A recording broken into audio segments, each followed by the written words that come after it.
você nunca se esqueça que o teu eu deve pilotar a aeronave mental. O teu eu tem de ser o diretor do seu script. O teu eu, ele tem de fazer escolhas. Ele tem de entender que todas as escolhas têm perdas. O teu eu não pode se curvar à dor. O teu eu, que representa a autodeterminação, tem de determinar que você não vai ser escravo dos pensamentos tóxicos, da solidão tóxica, da necessidade ansiosa de likes, da necessidade, às vezes, neurótica de evidência social. Teu eu tem de ser o maestro da orquestra da sua psique, da sua mente.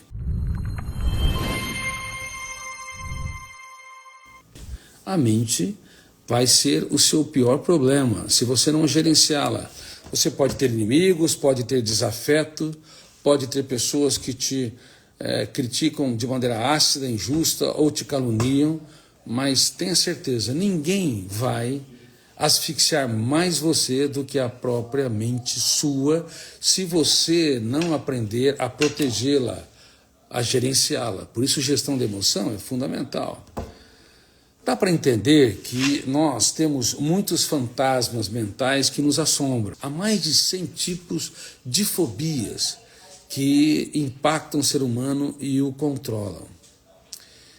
E nós temos que aprender a não ser escravos da fobia, das fobias que nos solapam. O que é a glossofobia?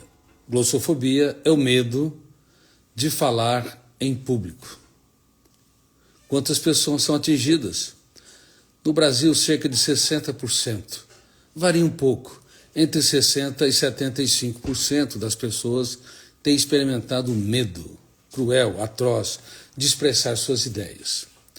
O que é a claustrofobia? Claustrofobia é o medo de lugar fechado.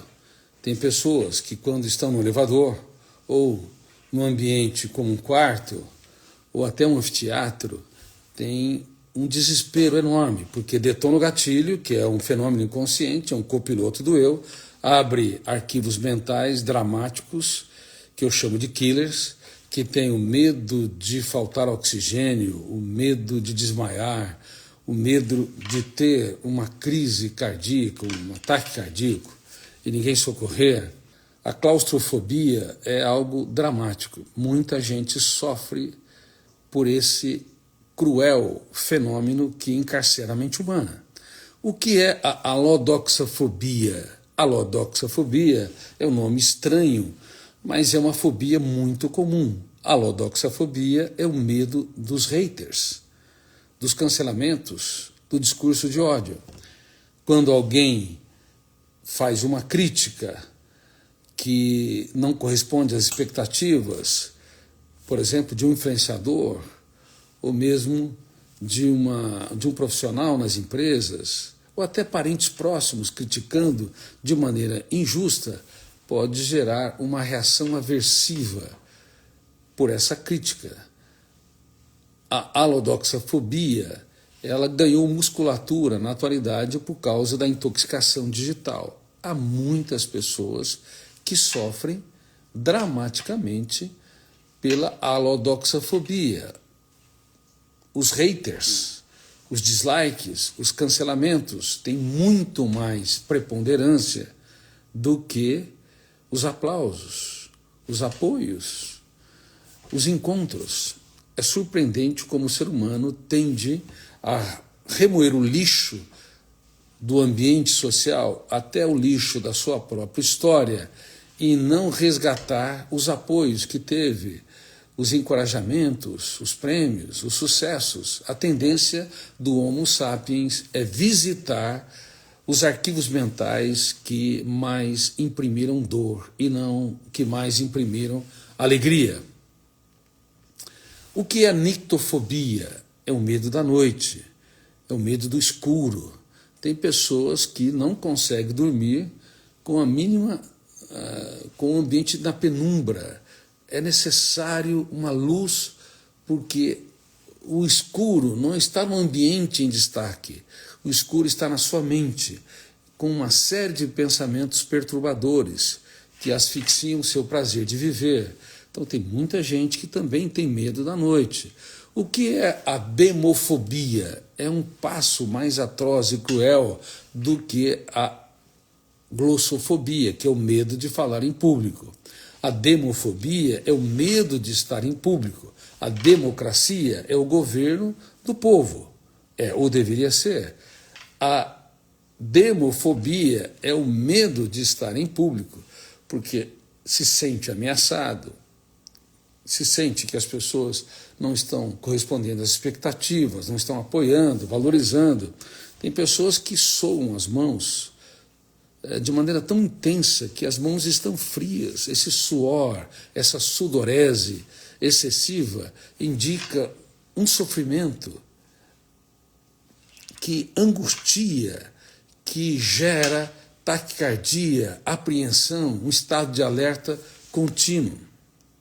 Há muitas pessoas que têm uma timidez tão intensa que essa timidez acaba se convertendo numa demofobia, ou medo de estar em público.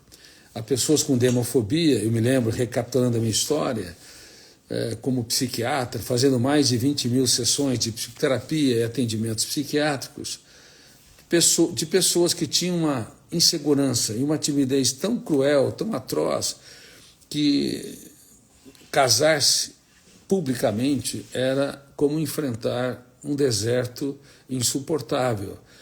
As pessoas suavam intensamente porque só do fato de estar na frente de uma série de pessoas, mesmo que tenha intimidade com a sua esposa ou com sua futura esposa ou seu futuro marido, o ambiente social era extremamente angustiante.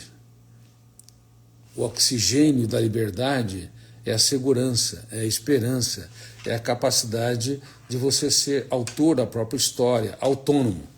Mas quando há pessoas ao redor e essas pessoas são traduzidas na mente de quem tem demofobia como uma ameaça, elas acabam perdendo o oxigênio da sua própria liberdade. O que é a fobia social? Não é só a demofobia. Tem pessoas que não, elas convivem bem com os íntimos, com seus pares, até mesmo no ambiente de trabalho, mas por ter ansiedades dramáticas como a síndrome do pânico, que é uma sensação súbita e urgente que vai se morrer ou desmaiar naquele momento, o ataque de pânico ele é tão dramático, porque detona o gatilho, abre uma janela traumática ou killer e a âncora se fixa, gerando hiperfoco. E quando há hiperfoco, nós bloqueamos ou fechamos o circuito da memória e milhares de janelas ou arquivos mentais não são acessados com milhões de dados para darmos respostas inteligentes nas situações estressantes. Por isso que o ataque de pânico é tão dramático. O ataque de pânico é uma sensação súbita e urgente que você vai morrer ou desmaiar. É o teatro da morte. Não se vai, de fato, morrer ou desmaiar, mas a mente mente. A mente vai ser o seu pior problema, se você não gerenciá-la. Você pode ter inimigos, pode ter desafeto, pode ter pessoas que te criticam de maneira ácida, injusta ou te caluniam, mas tenha certeza, ninguém vai asfixiar mais você do que a própria mente sua, se você não aprender a protegê-la, a gerenciá-la. Por isso, gestão da emoção é fundamental. Dá para entender que nós temos muitos fantasmas mentais que nos assombram. Há mais de 100 tipos de fobias que impactam o ser humano e o controlam. E nós temos que aprender a não ser escravos da fobia, das fobias que nos solapam. Um ataque de pânico pode gerar outros ataques, porque o registro é supervalorizado, o registro é superdimensionado, e quando uma pessoa tem uma contração muscular ou alguém fala sobre morte, paradas cardíacas, infarto, tal, no ambiente social, detona o gatilho, abre aquela janela killer do primeiro ataque e se tem um segundo ataque de pânico. Esses ataques de pânicos, eles se sucedem uma vez por semana, pelo menos vai gerar-se uma síndrome do pânico, que é uma doença. E uma das sequelas da síndrome do pânico é a fobia social. Ou seja, se evita frequentar festas, ir a bancos, a reuniões, enfim, a encontros sociais, para que não se exponham à possibilidade de, nesse ambiente social, se tem um novo ataque, se tenha vexame, se passe vergonha, a possibilidade de desmaiar e a possibilidade, ainda que mentirosa, de ter um ataque cardíaco, acaba levando essas pessoas a um evitamento de ambientes onde há pessoas onde não se é íntimo. Às vezes as fobias são tão graves que é necessário um tratamento psicoterapêutico, com psicólogos ou com psiquiatras. Às vezes é necessário, não devemos ter medo de procurar um profissional de saúde mental. Tem muita gente que tem medo porque tem medo de reconhecer suas próprias fragilidades. Se é alguém que pode te abraçar e te acolher, é um bom profissional de saúde mental, para que você possa viajar para dentro de si e aprenda a se reciclar. Eu acredito que nós vendemos mais de 40 milhões de livros somente no Brasil e talvez 60, 70, 80 milhões de pessoas leram as obras. Isso diminui a resistência dessas pessoas a procurarem um profissional, um psicólogo ou um psiquiatra. Por favor, não procure coach para transtornos emocionais. Coach é para desenvolver habilidade. E hoje há coach para tudo, até coach para desvirar coach. Então, não confunda. Um profissional de saúde mental tem de ser um psiquiatra ou um psicólogo em destaque. Talvez, em alguns casos, um neurologista, mas em destaque um psiquiatra e um psicólogo. Mas há ferramentas preventivas e nós devemos utilizá-las, seja para reciclar nossas fobias, seja para proteger a nossa mente diante das intempéries sociais, seja para que nós possamos libertar o nosso imaginário, para desenvolvermos criatividade, ousadia, capacidade de trabalhar perdas e frustrações, gerenciar o estresse, seja para que nós possamos nos tornar líderes de nós mesmos. Você é líder de você mesmo. Você é líder de você mesmo. Eu te questiono. Você sofre pelo futuro? Se sofre pelo futuro, você infecta o presente, não é líder de si mesmo. Se você rumina perdas, mágoas e frustrações com frequência, você remói o seu lixo, o lixo do passado, e você infecta o presente, o único momento em que é possível ser realizado, feliz e relaxado. Então, você não está sendo líder de si mesmo. Se você cobra demais de si, você pode ser ótimo para as empresas, ótimo para a sociedade, mas um carrasco da sua própria história. O que é mais importante é que você nunca se esqueça que o teu eu deve pilotar a aeronave mental. O teu eu tem de ser o diretor do seu script. O teu eu, ele tem de fazer escolhas.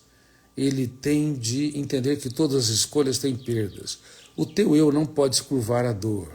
O teu eu, que representa a autodeterminação, tem de determinar que você não vai ser escravo dos pensamentos tóxicos, da solidão tóxica, da necessidade ansiosa de likes, da necessidade, às vezes neurótica, de evidência social. Teu eu tem de ser o maestro da orquestra da sua psique, da sua mente.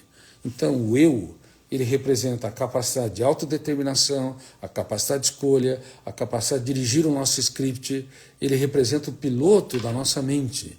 Só que esse eu é muito mal trabalhado nas escolas do mundo todo, inclusive nas grandes universidades, Harvard, Cambridge, Oxford, MIT, ou seja, as grandes universidades do mundo quase não falam nada sobre o eu e nada sobre o programa de gestão da emoção. É quase inacreditável. Conhecemos o imenso espaço que nós nunca pisaremos, o pequeno átomo que nós nunca veremos, mas conhecemos muito pouco o planeta mente. Não sabemos como desenvolver ferramentas para liderar a nossa própria psique. Por isso é um caos aqui dentro. Por isso tem tempestades mentais. Por isso que nós nos curvamos a pensamentos angustiantes. Nós não impugnamos, discordamos, confrontamos. O nosso eu não lidera, o nosso eu é submisso demais.